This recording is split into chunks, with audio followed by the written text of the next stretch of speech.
Bonjour à toutes et à tous, j'espère que vous allez bien. Je suis très heureuse de vous retrouver. Je vous propose aujourd'hui un tirage que j'intitule la porte intérieure. Donc ça consiste à ouvrir une porte vers soi qui va permettre de porter un nouveau regard sous une autre perspective de ce que l'on vit à l'intérieur de soi. Tout ce qui se mijote, tout ce qui se travaille, tout ce qui se transforme, tout ce qui s'y passe. Donc pour cela, je vais faire un tirage en croix. Au centre, on verra vraiment l'énergie centrale, ce que vous manifestez aujourd'hui pleinement. Au-dessus de cette carte centrale, on ira voir ce qui se passe dans vos pensées, un petit peu tout ce qui s'y mijote, voir un petit peu tout ce qui se trame dans la sphère mentale. En dessous de la carte centrale, on ira voir ce qui va soutenir ce dynamisme. Donc, on ira voir vos forces, vos atouts, vos acquis, ce qui va vraiment soutenir. Puis ensuite, sur la gauche, il y aura ce qu'il faut laisser passer. Sur la droite, ce vers quoi aller. Puis une carte bonus qui va parler un petit peu, qui va apporter un nouvel éclairage sur la situation, sur le tirage. Voilà. Donc, on commence. On va ouvrir la porte avec bienveillance pour les Gémeaux. Donc, l'énergie principale des Gémeaux.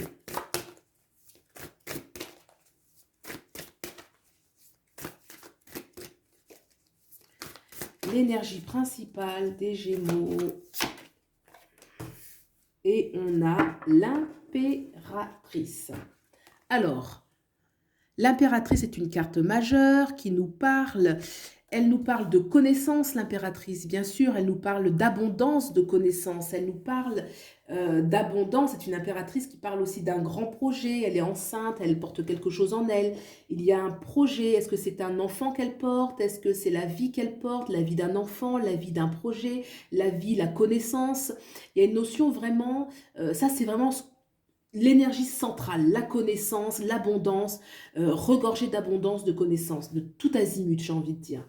On va regarder un petit peu ce qui se passe dans la sphère mentale pour les Gémeaux.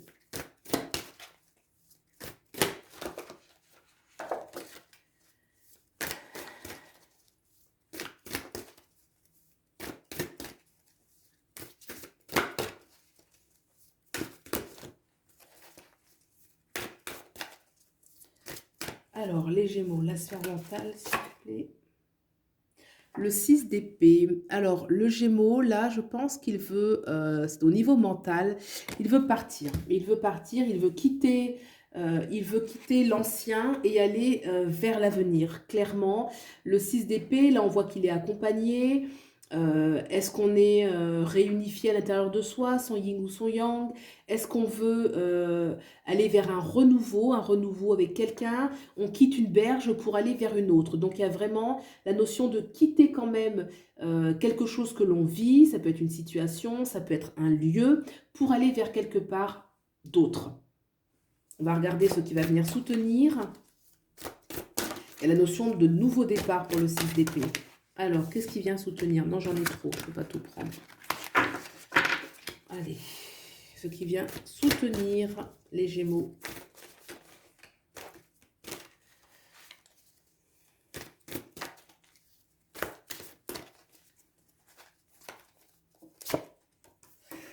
Alors, le Gémeaux, le 7 de baguette. Alors, le 7 de baguette va nous parler un petit peu de l'expérience de la vie, en fait, hein, tout azimut. On est habitué à défendre un petit peu son territoire, on est habitué à défendre ses valeurs, on est habitué à se méfier un petit peu et de se préserver. Donc là, cette énergie, en fait, euh, c'est quelque chose qui va soutenir le jeu dans ce sens que si par exemple on doit quitter avec le 6 d'épée, on est en mental, on se dit comment faire pour partir d'un lieu, on peut en être capable parce que déjà on sait comment préserver ses propres valeurs, préserver son propre monde en fait. Donc on peut quitter quelque chose si cela ne convient plus. On s'est déjà battu en fait, hein. Le 7 de baguette, il y a quand même la notion de se défendre contre un extérieur qui nous est hostile. Donc là, peut-être que le 6 d'épée quitte un environnement, quitte une situation, donc j'appelle ça un environnement, vous y entendez dedans tout ce que vous voulez, situation professionnelle, sentimentale, tout ce que vous voulez, pour autre chose. D'accord? Le 7 de baguette, lui, sait se défendre. Et là, apparemment, savoir se défendre, avoir une vraie autodéfense, c'est quelque chose qui est dans le jeu, hein, au niveau du soutien. Savoir défendre vraiment sa personne tout azimut. On va regarder ce qu'il faut laisser partir. Pour les Gémeaux, ce qu'il faut laisser partir.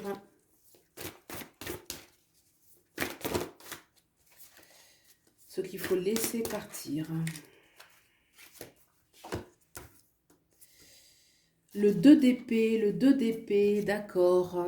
Le 2 d'épée. Alors, le 2 d'épée va nous parler un petit peu, là, de la dualité, dans ce sens-là. La dualité, le choix que l'on ne prend pas, en fait, hein. Il y a un peu une notion de trop de réflexion sur quelle direction prendre un petit peu là, trop d'hésitation, le temps passe et il y a une notion un petit peu de stagnation. Effectivement, c'est pour ça que je sentais un petit peu cette notion de départ, de partir avec le 6 d'épée, c'est on y va, quoi, on vogue, effectivement, on voit pas encore l'arrivée, on voit pas encore ce qu'il y a, mais ils regardent quand même droit devant eux. Et là, avec ce 2 d'épée qu'il faut laisser partir, c'est qu'il faut trancher, en fait. Il faut choisir une direction à prendre, il faut avoir confiance un petit peu en son ressenti, en sentir que si on n'est plus à l'aise, s'il y a quelque chose dans lequel on se sent en danger, hein, comme là il y a un petit peu cette notion de on se sent plus à l'aise, on se sent plus dans ses repères, si on est vraiment dans ce ressenti-là, alors il faut effectivement faire le choix de partir, hein, puisque cette notion de partir est déjà dans la pensée, elle est dans la pensée. Vous savez que les choses existent dans la pensée avant de se manifester. D'accord? Donc là, dans la pensée, on veut partir. C'est que c'est ce qu'il faut faire, en fait. C'est ce qui est juste de faire. Mais là, effectivement, ce qu'il faut laisser passer, c'est cette notion de dualité, hein, qui fait qu'on est là, figé, qu'on ne sait pas, on hésite. Cette notion d'hésitation. D'accord? Effectivement, choisir, c'est laisser quelque chose. Si on va de ce côté-là, on laissera l'autre côté, effectivement. Effectivement. Mais ça, c'est vraiment nécessaire de le laisser partir. Et on le laisse partir lorsqu'on choisit, lorsqu'on tranche. D'accord? On va regarder ce vers quoi aller.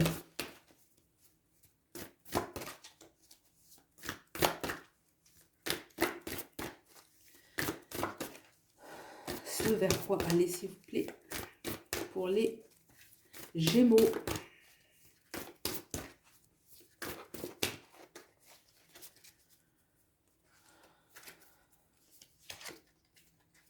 Bon, alors, on a le pendu.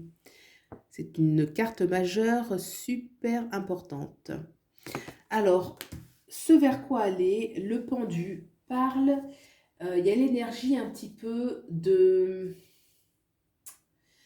Comment je vais appeler ça?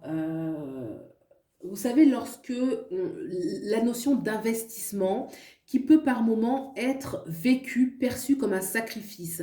Par exemple, lorsqu'on veut obtenir un diplôme, puisque là on a l'impératrice qui va nous parler de la connaissance, notamment. Par exemple, lorsqu'on veut obtenir un diplôme, on va travailler dur, on va peut-être passer des nuits ou des heures énormes à travailler au lieu d'aller s'amuser, par exemple. Donc, il y a une notion un petit peu de sacrifice parce qu'on n'obtient rien sans rien. D'accord? Donc, quand on va vers le pendu, on est en train le jeu demande à ce qu'il y ait une notion un petit peu de sacrifice, le sacrifice qui est porteur. C'est pas le sacrifice où on porte les autres et voilà quoi, on se sacrifie pour les autres. C'est pas du tout cette énergie-là. Là, c'est vraiment la notion de sacrifice parce que tout ce que vous voulez, ce qu'on veut obtenir va toujours demander du temps, de l'énergie. On va y mettre du temps, on va y mettre son énergie. On va devoir justement faire des choix, laisser des choses de côté. Par exemple, si on aimait passer du temps, je sais pas, à faire par exemple quelque chose, on va devoir le laisser au détriment justement de l'objectif. Voilà, donc il faut vraiment voir le pendu comme une notion de sacrifice pour un bien, quelque chose qui va amener ensuite, il y aura une autre étape bien évidemment, mais là c'est vraiment aller vers cette notion où effectivement on fait le choix justement on est encore dans cette notion de choix, on fait le choix de sacrifier des choses pour justement obtenir ce que l'on veut. Voilà, donc on va demander une information supplémentaire, un éclairage au tarot Lenormand pour les Gémeaux. Après, vraiment, vous le prenez comme...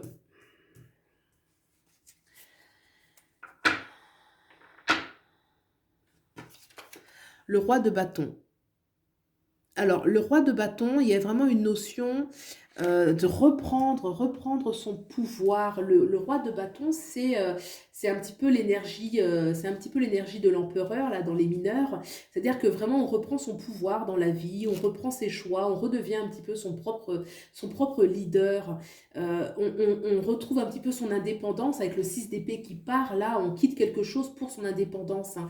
Avec vraiment le roi de bâton, il y a cette notion un petit peu d'autorité sur soi-même, sur sa vie, sur vraiment voilà, ses propres choix, le propre style de vie qu'on veut.